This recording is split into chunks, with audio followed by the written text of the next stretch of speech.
Welcome to a very important session of Art of Writing Sociology Answer. Whether you are preparing for this year's mains examination or you are still new to sociology optional, still answer writing remains a very important weapon to clear the exam. Today we will see how to structure our answer in order to maximize marks and in order to have your optional marks in the range of 280 to 310. So as we all know, the answer can be divided into three parts. That is your introduction, body of your answer, and lastly is your conclusion. These are the three components, main components of your answer writing. So now the next question arises is, how do I introduce my answer? So when we are talking about introduction, it's a very important part of your answer. At the start of your answer, you are setting the tone for it. You are making sure that the examiner knows that yes, he is starting the answer in the right manner. And usually what happens is when we start writing answers, majority of our time we waste thinking about how to introduce it. So we have developed two ways in which you can introduce your sociology question. So one is your definition based. You can simply start your answer by giving a definition. Say for example, there's a question on family. You can start by quoting some thinker, like here you can quote the definition given by G.P. Murdoch, right? Or there is a question on social change. You can quote from the International Encyclopedia of the Social Sciences that what is the definition of social change. So you can start your answer by simply defining the key term of the question. Now this also takes us to one more important exercise, that whatever concepts, whatever terms are given explicitly in the syllabus, create your own self notes of different definitions. And these definitions should not be your layman language definition, but some definition given by some thinker or given in some work of a thinker or probably given in the International Encyclopedia of your Social Sciences, because it will add weight and enrich your answer. Instead of starting like a layman, you are starting like a sociologist. Then after your introduction, if you do not wish to start with the definition, there is another option. You can start by naming the thinker and his particular work. Say there is a question about your theory of religion of Durkheim. So you can start the theory of religion is given in Durkheim's work of Elementary Forms of Religious Life.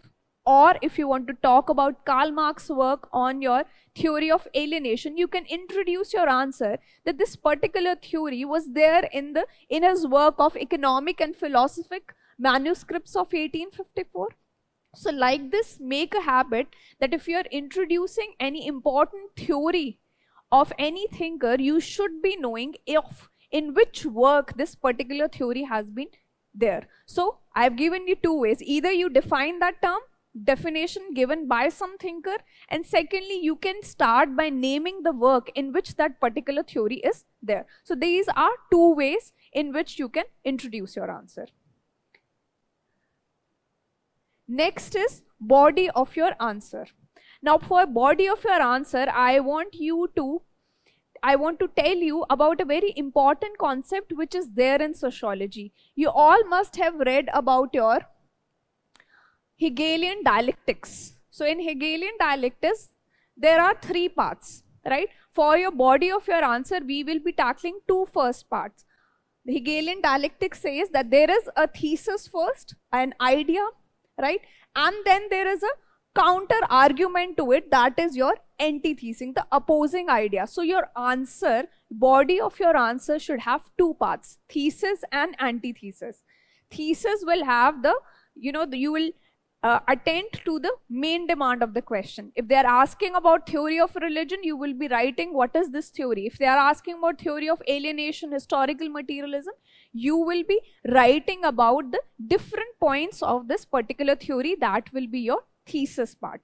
Next part will be, so thesis will be your main argument or your viewpoint, which has to be obviously backed by evidence, backed by thinkers' perspective, thinkers' theories. Then next will be the antithesis, where you will be giving counter arguments or opposing viewpoints, right? You might talk about potential weaknesses, you might talk about counter perspectives, you can talk about criticism, general criticism, or you can talk about any specific criticism given by some other thinker. So that will be your antithesis part. So we are going in direction of the Hegelian dialectics only. There will be a thesis, an idea will be there will be a counter idea, there will be antithesis. So these will be the two parts of body of your answer, right? After this is done, you have to make sure that there is some value addition also in the answer. So while you are writing body of your answer, you can include certain flowcharts also, you can draw a diagram also. Say for example, you're writing about historical materialism, you can show the economic infrastructure and the suprastructure, or you can show the division of the society into bourgeoisie and proletariat. So these will lead to value addition in body of your answer, apart from writing a balanced answer in form of thesis or antithesis. They are asking explicitly or not asking you to criticize something, still there has to be a balance. You have to show both the sides of the coin in your body of your answer. Now, lastly will be the conclusion, that is the synthesis part. We had an idea, we had a counter idea. At the end, we have to synthesize it. Like your Lord Buddha, he gave a madhyamik marg, a middle path has to be there. So that middle path should be there in your conclusion part. That this was the theory of a thinker, or this is the sociological concept, this was the criticism of this particular concept.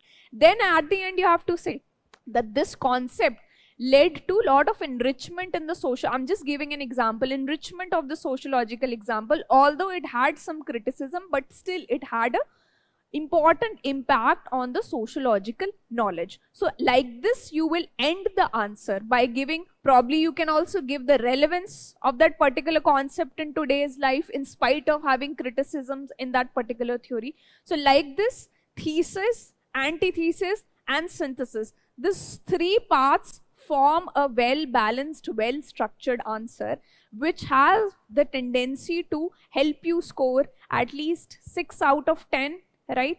Or good marks in your 15 markers also, right?